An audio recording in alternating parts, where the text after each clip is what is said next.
Go. This is the matter. Nurse, give leave a while. We must talk in secret. Nurse, come back again. I have remembered me. Thou's hear our counsel. Thou knowest my daughter's of a pretty age. Faith, I can tell her age unto an hour. She's not 14. I lay 14 of my teeth, and yet to my teen, but it's spoken. I have but forth, she's not 14. How long is it now to Lammas tide? A fortnight and odd days. Even or odd, of all days in this year, come Lammas eve at night, shall she be forbid 14. Susan and she, God rest all Christian souls. We're of an age. Well, Susan is with God. She was too good for me, but as I said, on Lammas eve at night shall she be 14. That shall she marry, I remember it well. 'Tis since the earthquake, now 11 years. And she was weaned.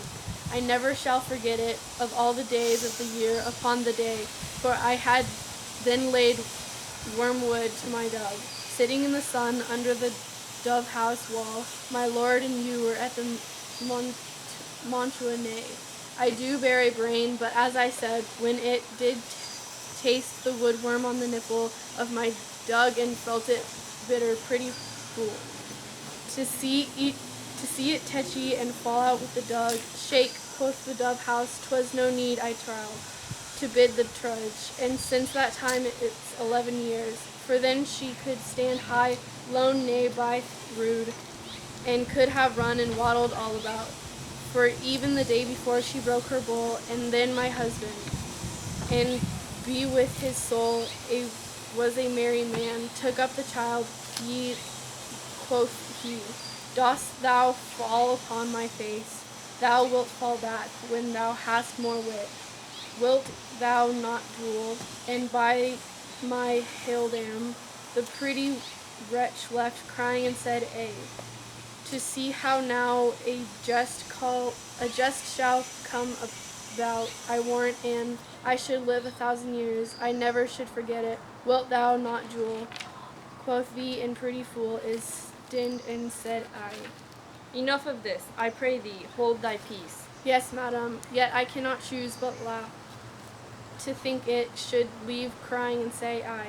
And yet I warrant it had upon it brow a bump as big as young cockerel's stone, a perilous knock, and it cried bitterly.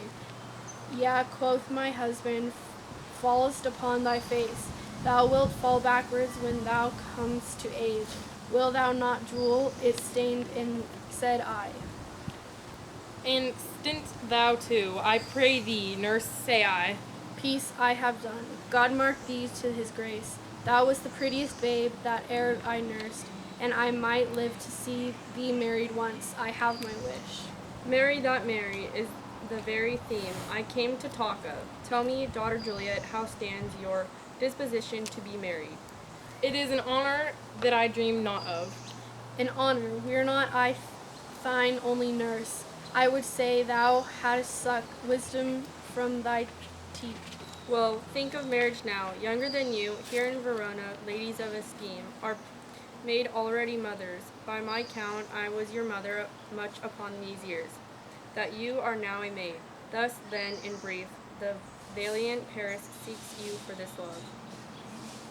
A man, young lady such a man, as all the world, why he's a man of wax. Verona's summer hath not such a flower. Nay, he's a flower in faith, a very flower. What say you? Can you love the gentleman? This night you shall behold him at our feast.